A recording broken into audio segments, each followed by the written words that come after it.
Hi friends. आज हम लोग बात करने जा रहे हैं rail road inland transportation inland waterways transportation के बारे में। तो रेल मतलब जो हमारी रेलवे जो वैगन होती है उसमें हमारा जो फॉर एग्जांपल गुड्स है, ठीक है, वो रेलवे से जा रहा है, ठीक है, ट्रेन से जा रहा है, ठीक है।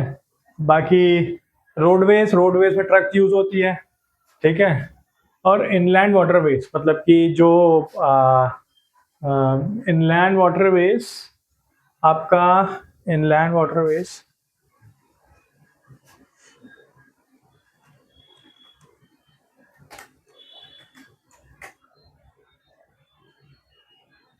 ठीक है। तो इनलैंड वाटरवेज मतलब ये होता है कि जो लेक्स रिवर्स और जो जो ओशन नहीं, जो आपके शहर या किसी क्या कहते हैं स्टेट से कनेक्ट करती है जो वाटरवेज। फॉर एग्जांपल गंगा, ठीक है। तो गंगा जो है इंडिया के अंदर से ही बहती है। तो अब ये गंगा अगर गंगा को अगर एज अ यूज किया जाए हमारा इनलैंड वाटरवेज, तो वाटरवेज ट्रांसपोर्टेशन, तो उस अगर मतलब गंगा जी में हम लोग बोट के अंदर सामान गुड्स रख के अपना जो मूव करें फ्रॉम दिल्ली टू यूपी, ठीक है, तो वो हो गया इनलैंड वाटरवेज। परफेक्ट। तो स्टार्ट अभी देखते हैं। तो इसमें हम लोग देखेंगे कि बेसिक रिक्वायरमेंट क्या क्या रहते हैं, ठीक है। जैसे हम लोग पिछले चार्टर पार्टी एग्रीमेंट में देखा हम लोग ने, ठीक है। उसके पहले हम लोग ने बिल ऑफ लीडिंग देखा, ठीक है। उसके बाद हम लोग ने एवे बिल भी देखा था, ठीक है। तो ऐसे करके अभी ये आ गया है कि मान लो अगर आप इसमें इन सब में ट्रांसपोर्टेशन करवा रहे हो, ठीक है, अपने गुड्स का, तो एलसी और इनसे क्या मैच होना चाहिए, क्या क्या रिक्वायरमेंट है जब आप एलसी हैंडल कर रहे हो, तो उसमें क्या क्या मैच होना चाहिए। बैंक क्या चेक करेगा, ठीक है, बैंक क्या नहीं वेरीफाई करेगा, बैंक इस पे ध्यान नहीं देगा, तो वो चलिए आज हम लोग बात करते हैं।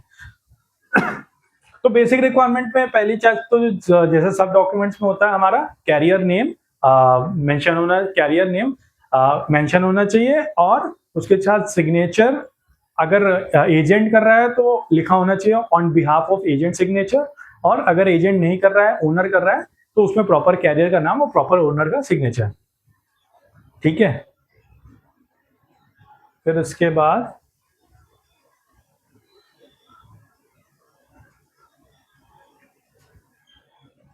ठीक है, तो कैरियर नेम सिग्नेचर होना चाहिए, मस्ट है। अगर देखिए अगर आप रेलवे से फॉर एग्जांपल अपने गुड्स को ट्रांसपोर्ट करवा रहे हैं, तो उस केस में आप आपका अगर सिग्नेचर नहीं रेलवे करता है तो आप स्टैम्प भी एक्सेप्टेबल है, ठीक है। डेट ऑफ शिपमेंट, तो डेट ऑफ शिपमेंट होना चाहिए, ठीक है। डेट ऑफ शिपमेंट, कब शिपमेंट हुई है, और ठीक है, कब शिपमेंट रिसीव्ड हुई है, तो ये सारे उसमें डिटेल्स मेंशन होने चाहिए।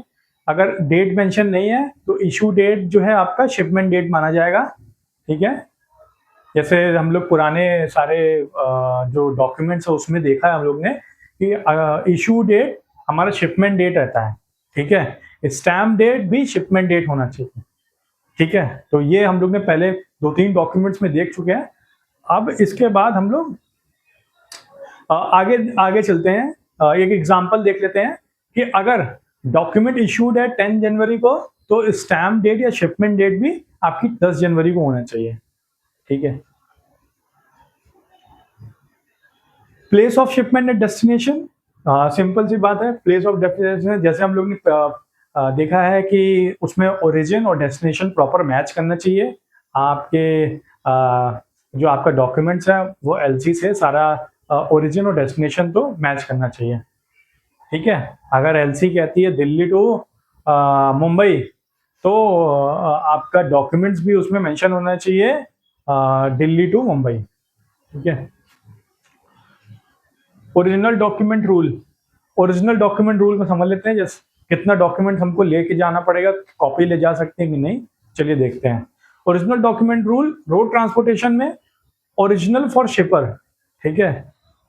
नो मार्किंग, अगर जो शिपर है, ठीक है, जो एक्सपोर्टर है, वो अगर उसमें कोई मार्किंग नहीं करता और रोड ट्रांसपोर्टेशन है, ठीक है, तो उसमें कोई मार्किंग नहीं है तो भी एक्सेप्टेबल है।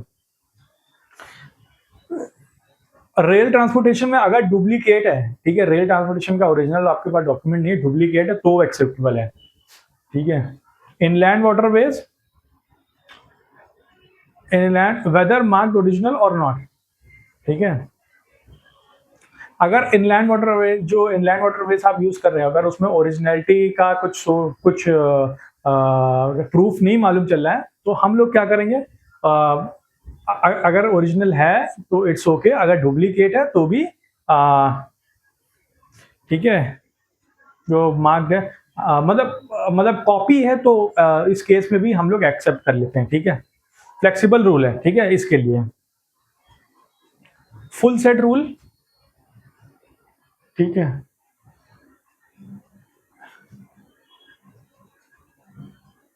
अच्छा, ठीक है, तो ओरिजिनल डॉक्यूमेंट में रोड ट्रांसपोर्टेशन हम लोग ने देख लिया। रोड ट्रांसपोर्टेशन में हम लोग ने क्या देखा कि अगर उसमें स्टैंप नहीं है, ठीक है, तो भी ओके है, ठीक है, बैंक कोई ऑब्जेक्शन नहीं करेगा। रेल ट्रांसपोर्टेशन में अगर रेल ट्रांसपोर्टेशन अगर डुप्लीकेट है, क्योंकि रेल हो सकता है कि ना आपको रेल ट्रांसपोर्टेशन ओरिजिनल दी हो, तो भी ओके है, ठीक है। और इसी तरह सेम आपका इनलैंड वाटरवेज ट्रांसपोर्टेशन है, तो ये इसके लिए ये दो के लिए, रेलवेज के लिए और आपका इनलैंड वाटरवेज के लिए रूल फ्लेक्सिबल है। ओरिजिनल, ठीक है। फुल सेट रूल एक बार देख लेते हैं। फुल सेट रूल, अगर अगर उसमें डॉक्यूमेंट में नंबर नहीं मेंशन है, तो कुछ भी अगर आप प्रेजेंट करते हैं एलसी को मैच कराने के लिए, ठीक है, एलसी के सपोर्टिंग डॉक्यूमेंट्स में, तो उसमें उसको जो है फुल सेट माना जाएगा। लेकिन अगर उसमें मेंशन है कि आपको नंबर ऑफ डॉक्यूमेंट्स में मेंशन है कि ये और इतना नंबर ऑफ डॉक्यूमेंट, तो आपको प्रॉपर उसको लेके जाना पड़ेगा, ठीक है। ट्रांसशिपमेंट मीनिंग, ट्रांसशिपमेंट मीनिंग मतलब कि आप जो है मोड ऑफ ट्रांसपोर्ट या चेंज ऑफ वाया कंट्री से जा रहे हैं, ठीक है। फॉर एग्जांपल आपको दिल्ली टू लंदन जाना है, तो दिल्ली दुबई फिर लंदन जा रहा है आपका गुड्स, ठीक है, और लंदन में आपका गुड्स एक एयरक्राफ्ट से दूसरे एयरक्राफ्ट में शिफ्ट हो रहा है, तो उसको कहते हैं ट्रांसशिपमेंट। अभी changing vehicle with in same mode, ठीक है, तो अगर ट्रक से ट्रक जा रहा है तो इट्स फाइन है, ठीक है, ट्रेन से ट्रेन जा रहा है तो इट्स फाइन है, ठीक है। उसमें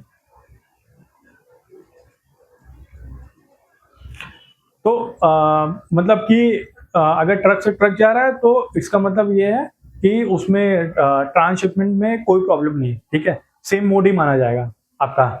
फॉर एग्जांपल एक ट्रक से आपने गुड्स निकाला दूसरे ट्रक में डाल दिया, तो उसमें ट्रांसशिपमेंट नहीं माना जाएगा, उसमें सेम मोड ऑफ ट्रांसपोर्टेशन माना जाएगा सिंगल वे में। अभी ट्रांसशिपमेंट का मीनिंग देखिए हम लोग, ट्रांसशिपमेंट का रूल देख लेते हैं। तो ये कहता है ट्रांसशिपमेंट अलाउडेड तब है अगर एक ट्रांसपोर्ट डॉक्यूमेंट पे ट्रांसशिपमेंट की गई हो। जैसे हम लोग पिछले वाले में देखे थे वीडियो, आर्टिकल 23 में कि आर्टिकल 23 में, हाँ ये 20, हाँ आर्टिकल 22 या 23 में हम लोग ने देखा था कि 22 में देखा था, करेक्ट। तो हम लोग ने देखा था कि सिंगल अवेलेबल में अगर आपकी शिपमेंट जाती है, ठीक है, और ट्रांसशिपमेंट भी आप करते हो, तो इट्स टोटली फाइन। तो वैसे यहाँ की इस केस में क्या है, अगर ट्रक से ट्रक, एक ट्रक से दूसरे ट्रक में आप चीजें शिफ्ट कर रहे हो, तो इज इट टोटली फाइन, कोई प्रॉब्लम नहीं है। एग्जाम्पल, ठीक है, goods move from truck A to truck B and final destination, ठीक है, cover under a one document, ठीक है। गुड्स मूव फ्रॉम मतलब कि एक ट्रक से दूसरे ट्रक में गया और ये एक ही डॉक्यूमेंट में सारा चीज़ है, कोई नया डॉक्यूमेंट नहीं बनाना पड़ा, तो उस केस में हम लोग मानेंगे कि इसकी ट्रांसशिपमेंट नहीं हुई है, ये सिंगल मोड ट्रांसपोर्टेशन में गया है। तो अभी ये आर्टिकल हमारा खत्म हो गया है, इसके बाद हम लोग नेक्स्ट आर्टिकल स्टार्ट करते हैं।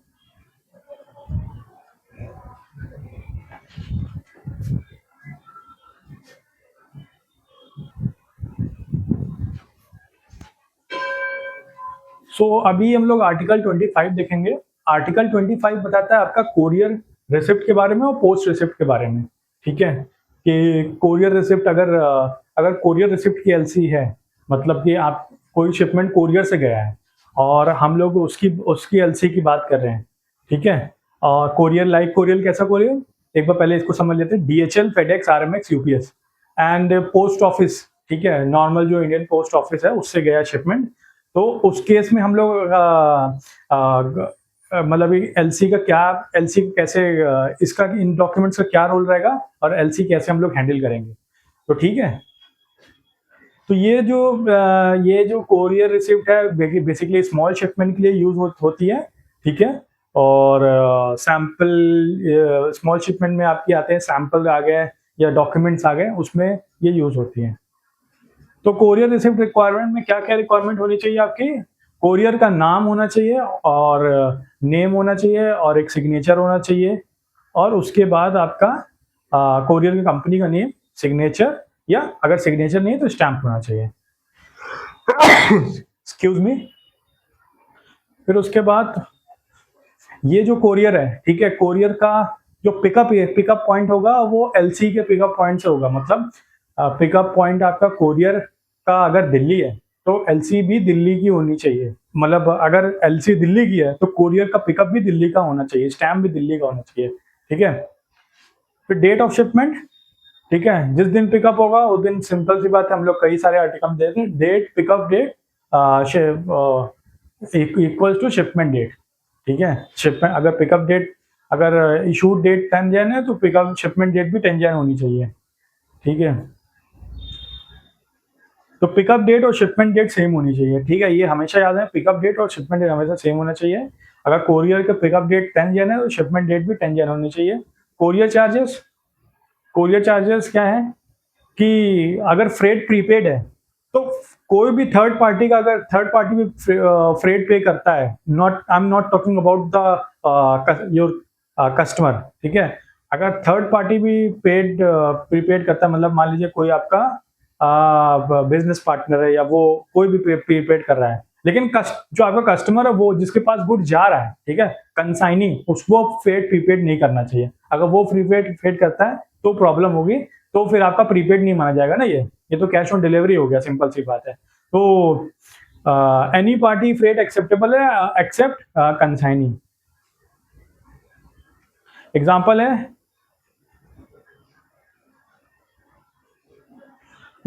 Example courier bill to shipper.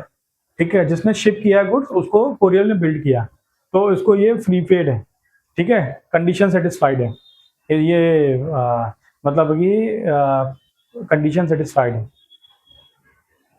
ठीक है, पोस्ट रिसिप्ट, मतलब आपके पोस्ट ऑफिस से जो रिसिप्ट मिलती है तो उसका है कि ये इसमें भी इसका रूल क्या है, साइन स्टैम्प होना चाहिए, सिंपल सी बात है, डेट मेंशन होनी चाहिए और उसमें करेक्ट प्लेस मेंशन होना चाहिए। Date of shipment equals to issue of shipment equals to date of the shipment. ठीक है, post office stamp equals to shipment proof. अगर पोस्ट ऑफिस का स्टैम्प है तो शिपमेंट प्रूफ है। ठीक है, अगर Indian post receipt stamped on 5 फरवरी तो शिपमेंट डेट भी आपकी 5 जनवरी को होगी। जहां पे शिपमेंट डेट मेंशन करना है वहां पे आप 5 जनवरी को मेंशन करेंगे। ठीक है, थैंक यू।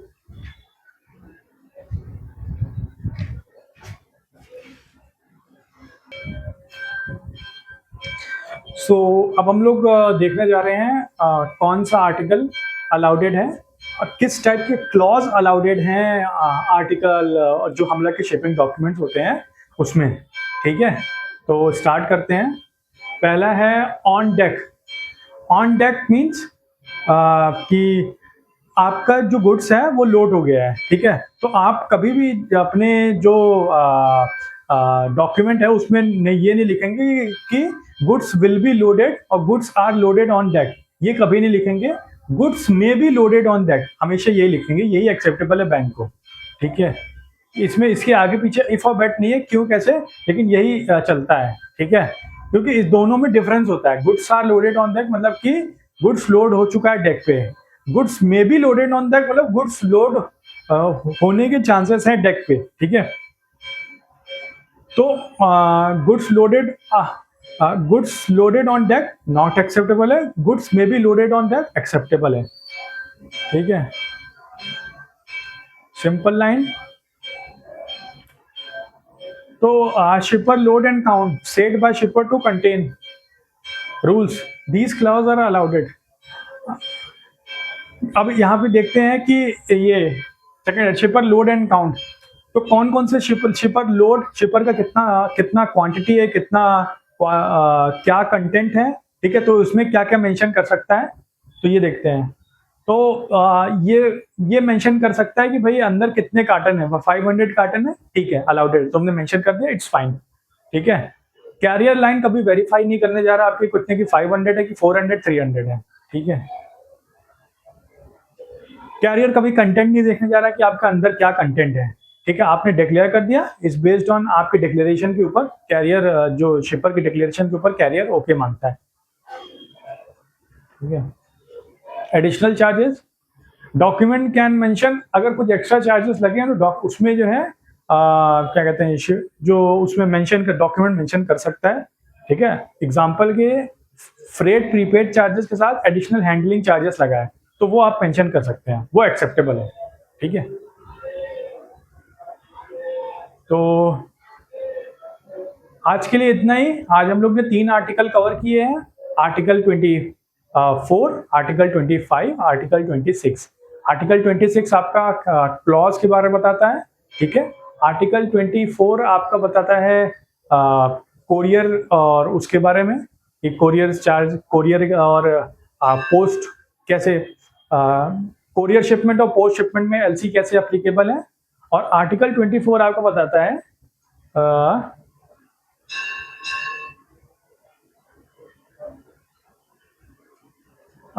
रोड, रेलवे और इनलैंड वाटरवेज के बारे में, ठीक है। अगर इसका टाइप का डॉक्यूमेंट्स हो तो आप कैसे आपको हैंडलिंग करना है।